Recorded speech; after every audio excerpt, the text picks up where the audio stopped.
Addiction या coping mechanism problem नहीं है। प्रॉब्लम है हमारी incapability to handle that emotional pain, to cope with that emotional pain. Hi guys, thank you for stopping by. Thank you for stepping into your own healing process because we human being, we co-create, we cooperate, we co-regulate with each other. आज का topic है addiction and coping mechanism. हम क्यों इनको use करते हैं and इसका solution क्या हो सकता है। तो गाइज किसी भी टाइप का कोपिंग मैकेनिज्म हो या एडिक्शन हो, चाहे एडिक्शन फूड का हो, चाहे किसी इंसान का हो, चाहे किसी भी ड्रग का हो, एडिक्शन बताता है कि there is something inside us जिसको हम हैंडल नहीं कर सकते। तो इससे बेहतर है कि हम उसको किसी चीज से ना कोप करें और या फिर ऐसा कुछ करें जिससे हमें वो पेन देखना ना पड़े या फिर वो पेन हमें फील होना ही बंद हो जाए। ठीक है, तो जैसे कि एडिक्शन होता है किसी किसी को काम का, इतना एडिक्शन होता है कि दे लूज देमसेल्व्स, क्योंकि वो एक जगह कंफर्टेबली बैठ नहीं सकते। उन्हें पता है उनके अंदर ऐसा कुछ चलता है जो कि बहुत अनकंफर्टेबल है, तो अपनी अनकंफर्टेबल फीलिंग्स के साथ बैठ नहीं सकते, इसलिए वो सोचते हैं यार काम करते हैं ना, डिस्ट्रैक्शन रहेगा। इसी तरीके से लोगों को फूड का एडिक्शन रहता है या फूड से वो अपने आप को कोप करते हैं, सूद करते हैं, क्योंकि उन्हें पता है फूड अच्छा इंटरेस्टिंग है ना, हमें सूद करता है, हमें नरिश करता है, हमें हैप्पी रखता है, तो हमें ज़्यादा से ज़्यादा इनटेक करना चाहिए क्योंकि हम फिर से अनकंफर्टेबल इमोशंस को फील नहीं कर पा रहे। इसी तरह लोगों का एडिक्शन होता है कि चारों तरफ लोग रहने चाहिए, मैं अकेले नहीं बैठ सकते। सेम वही बात है कि अपने अनकंफर्टेबल इमोशंस को हैंडल करने की उनकी कैपेसिटी नहीं है, उनके पास ऐसा कोई स्ट्रैटेजी नहीं है जिससे उसको वो डील कर सके, इसलिए वो सुपरफिशियल एडिक्शंस का सहारा लेते हैं या फिर कोपिंग मैकेनिज्म का सहारा लेते हैं। फर्स्ट थिंग है कि मेरे चैनल पे आने के बाद आपको ये पता चल गया होगा कि आप लोगों की मदद नहीं कर सकते जिनको एडिक्शन है या फिर जो अननोइंगली बहुत ज़्यादा कोपिंग मैकेनिज्म यूज़ कर रहे हैं, चाहे वो कुछ भी हो, क्योंकि जब तक लोग खुद ओपन नहीं होंगे, जब तक वो खुद इनिशिएटिव लेने के लिए तैयार नहीं होंगे, we can not help them. है ना, काम उनको करना है, you can only help them. तो अगर वो काम करने के लिए तैयार नहीं है, अपना इनर वर्क करने के लिए तैयार नहीं है, तो कुछ नहीं हो सकता उनका। तो दूसरों की परवाह करना बंद कीजिए, क्योंकि उनके लाइफ के लेसन्स है। अगर उनको एडिक्शन के थ्रू कुछ मिलना है तो वो उनको उसी के थ्रू मिलेगा। लेकिन अगर आप कोई कोपिंग मैकेनिज्म यूज कर रहे हैं या फिर आपको ऐसा लग रहा है आप किसी चीज को लेकर थोड़ा सा एडिक्टिव हैं, तो अगर आप इस चैनल पर आए हैं ना, तो आप समझ लीजिए कि आप इसको हैंडल कर सकते हैं, क्योंकि ये वीडियो देखने का, यहाँ तक बने रहने का एक ही कारण हो सकता है कि you are open to change yourself. तो एडिक्शन होता क्या है, अपने पेन को अवॉइड करने की एक स्ट्रैटेजी होता है। कोपिंग मैकेनिज्म, हम जब खुद के साथ अनकंफर्टेबल इमोशंस के साथ कोप नहीं कर पाते ना, तो हम बाहर से कोई ना कोई कोपिंग मैकेनिज्म यूज करते हैं। कुछ मीठा खा लेंगे, लोगों के साथ बात कर लेंगे, नेटफ्लिक्स देख लेंगे, फोन देखेंगे, या फिर अल्कोहलिज्म हो गया, पॉर्न हो गया, सेक्स हो गया, लाइक जितने भी एडिक्शन आप कह सकते हैं। तो इन सब चीज़ों के अंडरनीथ जो है ना, वो आपके अनकंफर्टेबल फीलिंग्स और इमोशंस हैं। ये कहाँ से आते हैं, आपके चाइल्डहुड में कुछ ना कुछ ऐसा ज़रूर हुआ होता है जिसको आप अभी पता नहीं लगा सकते until you do your inner work. लेकिन ऐसे अनकंफर्टेबल फीलिंग की शुरुआत ही आपका चाइल्डहुड होता है। बहुत सारा ऐसा ट्रॉमा होता है जिसमें वी फील हेल्पलेस, हम कुछ नहीं कर पाए, हम एस्केप भी नहीं कर पाए, तो हमें इस चीज़ का एक शेम गिल्ट रहता है यार कि मुझे वहाँ पर ऐसा करना चाहिए था, पर मैंने किया क्यों नहीं, मैंने इतने साल बर्बाद कर दिए एक इंसान के पीछे, मैंने उसे छोड़ा क्यों नहीं। ऐसा बहुत सारा पेन हमारे अंदर रहता है, जिस पेन को डील करने की कैपेसिटी हमारे अंदर नहीं होती। तो जब हमारे पास कैपेसिटी नहीं है तो हम क्या करते हैं, उसको दबाने की कोशिश करते हैं। बट आपको पता है, अगर हम कंटिन्यूसली किसी चीज़ को दबाते रहेंगे, एक अंदर प्रेशर क्रिएट होता है और एक दिन आता है जब हम बर्स्ट आउट हो जाते हैं एंड क्रैश हो जाते हैं। तो बहुत सारी इसके साइड इफेक्ट्स भी होते हैं जो लॉन्ग टर्म एडिक्शंस या long term coping mechanism use करने से हमें देखने को मिलते हैं। तो इस पेन को फील करने हमारे पास रिसोर्सेज नहीं है। रिसोर्सेज क्यों नहीं है, क्योंकि हमारे जो केयर गिवर्स हैं उनको भी नहीं आता था कि कैसे वो अपने पेन से डील करें। तो हमने उनसे लर्न कर लिया कि इसी तरीके से पेन को अवॉइड किया जाता है। पेन से डील नहीं कर सकते हम, पेन को अवॉइड किया जाता है। जैसे मेरे एग्जांपल मैं शेयर करती हूँ, मेरे पापा हैं, कुछ भी अनकंफर्टेबल होता है या फिर कुछ ऐसी चीज़ें हो जाती है जो वो नहीं चाहते या फिर उनके अगेंस्ट में, तो what he used to do was he used to escape, या फिर वो साइलेंट ट्रीटमेंट स्टार्ट कर देते थे। लाइक चुप रहते थे, बोलते नहीं थे, किसी से भी कुछ भी नहीं बोलते थे, इवन नॉट टू अस, बच्चों से भी नहीं बोलते थे एंड बस अंदर ही अंदर वो घुटते जाते थे एंड कुछ दिनों बाद, काफ़ी दिनों बाद वो फिर बोलना शुरू करते थे धीरे धीरे। तो मैंने भी ऐसे लर्न कर लिया कि कुछ भी अनकंफर्टेबल होता है ना, मेरे अगेंस्ट होता है, तो मुझे यही स्ट्रैटेजी यूज करनी है दैट आई शुड एस्केप और आई शुड नॉट स्पीक, क्योंकि यही मेरे केयर गिवर ने मुझे सिखाया ना, करके सिखाया और मैंने उसको अडॉप्ट कर लिया।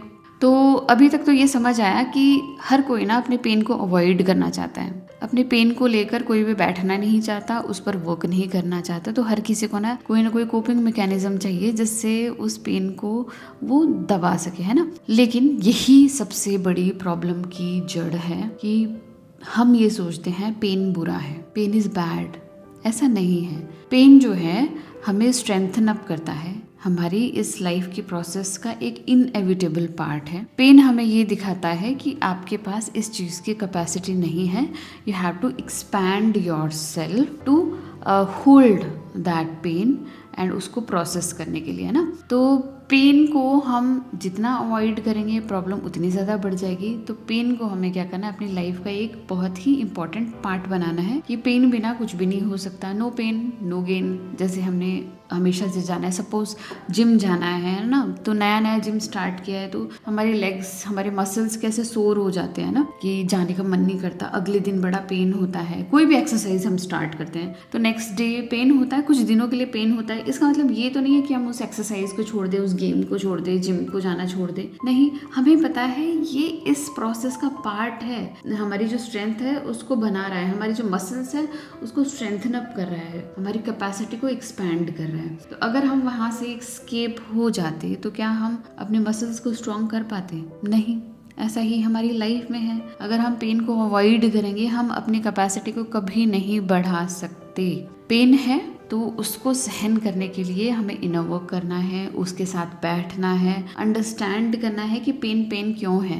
पेन इसलिए है क्योंकि हम उसको समझ नहीं पा रहे, उसको फील नहीं कर पा रहे, उसको सिर्फ और सिर्फ अवॉइड करना चाह रहे हैं। कोपिंग मैकेनिज्म से या फिर एडिक्शंस से ना होता क्या है कि इंस्टेंट जो है ना आपका डोपामिन जो है ना स्पाइक कर जाता है। लेकिन एक बात है जो बहुत इंपॉर्टेंट है, जितना स्पीड से और जितना हाई ये स्पाइक करता है ना उतना ही ज़्यादा ये लोअर डाउन चला जाता है। एक बेस लाइन है, ठीक है, आपने कोई कोपिंग मैकेनिज्म यूज़ किया, कोई एडिक्शन आपने लिया, आपका जो डोपामिन लेवल है बहुत हाई चला गया और जैसे ही वो कोपिंग मैकेनिज्म कम हुआ, ख़त्म हुआ, वो स्पाइक बहुत नीचे चला गया, जबकि उसे आना कहाँ चाहिए था? बेस लाइन पर।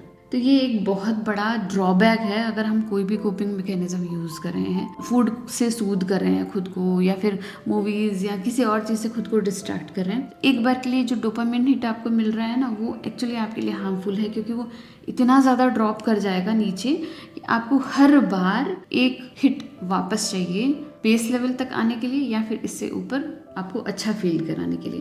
तो इसी से ही ना बार बार आपको इस चीज़ की लत पड़ जाती है।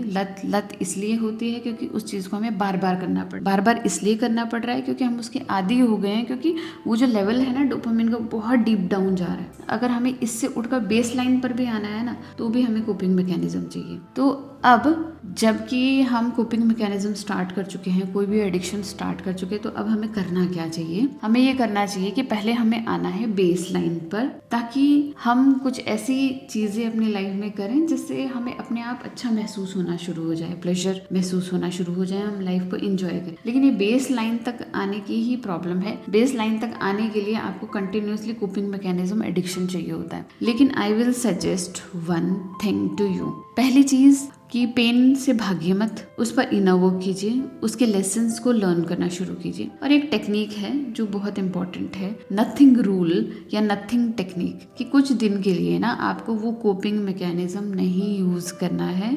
I know it will be very difficult, आपको उसके बिना रहना बहुत मुश्किल हो जाएगा। होगा ऐसा कि आप छोड़ना चाहेंगे, but you do not have to allow yourself. थोड़ा टाइम विदाउट एनी डिस्ट्रैक्शन के आपको अपने रूम में, अपने घर में रहना है। Take some leave out, take some time out for yourself and कोई भी डिस्ट्रैक्शन नहीं होना चाहिए, कोई भी कोपिंग मैकेनिज्म आपको नहीं यूज करना है। आपको करना ही कुछ नहीं है, ये टेक्निक ही नथिंग टेक्निक है, इसमें आपको करना ही कुछ नहीं है। मैं कई बार अपने क्लाइंट्स को सजेस्ट करती हूँ, जब वे बहुत ज़्यादा ओवरवेल्म हो जाते हैं ना, ये चीज़ को रिपीटेडली कर करके और कुछ भी वर्क नहीं करता है, अंदर बहुत ज़्यादा एंजाइटी इरिटेशन होती है, तो मैं उनको बोलती हूँ sit somewhere without any coping mechanism. एक जगह बैठ जाइए, सिर्फ दीवार को ताड़िए, कई देर, आधा घंटा आप दीवार को ताड़ रहे हैं और कुछ भी यूज़ नहीं कर रहे हैं, लाइक कोई मोबाइल नहीं, कोई गाना नहीं सुन रहे, कोई टीवी नहीं, कुछ भी नहीं, डिस्ट्रैक्शन नहीं, सिर्फ और सिर्फ कुछ नहीं कर रहे और दीवार को देख रहे हैं।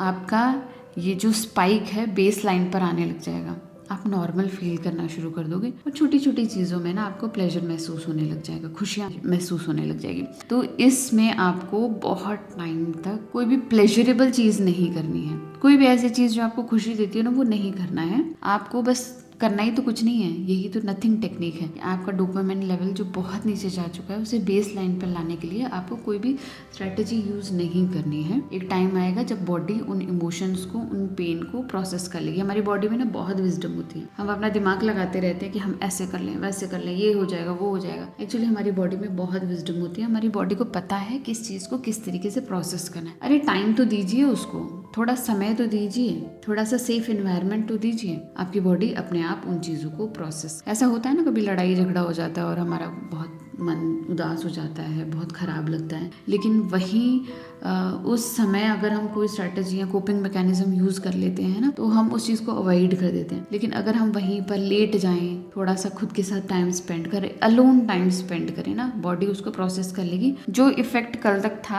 आप लड़ने वाले थे या फिर घर छोड़ने वाले थे, वही इफेक्ट नेक्स्ट डे तक ना ख़त्म हो जाता है, क्योंकि बॉडी को आपने टाइम दे दिया, सेफ स्पेस दे दी, आपकी बॉडी ने उस इमोशन को प्रोसेस कर लिया। तो जो आप कल करने वाले थे ना लड़ाई के दौरान, वो आज आप सोचेंगे भी नहीं, क्योंकि आपको ज़रूरत नहीं है, आपकी बॉडी उसको प्रोसेस कर चुकी है। इसलिए अपनी बॉडी को ना टाइम दीजिए, स्पेस दीजिए, सेफ्टी दीजिए to process all your pain and keep on doing your inner work. कोई भी अंदर आपको ऐसा लगता है कोई थॉट पॉपअप हो रहा है बार बार, तो उस पर अपना इनर वर्क कीजिए कि ये क्यों, कहाँ से आया है एंड मैं इस चीज़ को कैसे एक्सेप्ट कर सकती हूँ। आई होप आपको ये नथिंग टेक्निक, जो कि कुछ भी नहीं है, अच्छी लगी एंड एडिक्शन कोपिंग मैकेनिज्म के बारे में ये इन्फॉर्मेशन आपको अगर अच्छी लगी तो प्लीज़ लाइक कीजिएगा, मेरे चैनल को सब्सक्राइब कीजिएगा। मिलते हैं ऐसे इंटरेस्टिंग वीडियो में, तब तक के लिए बाय।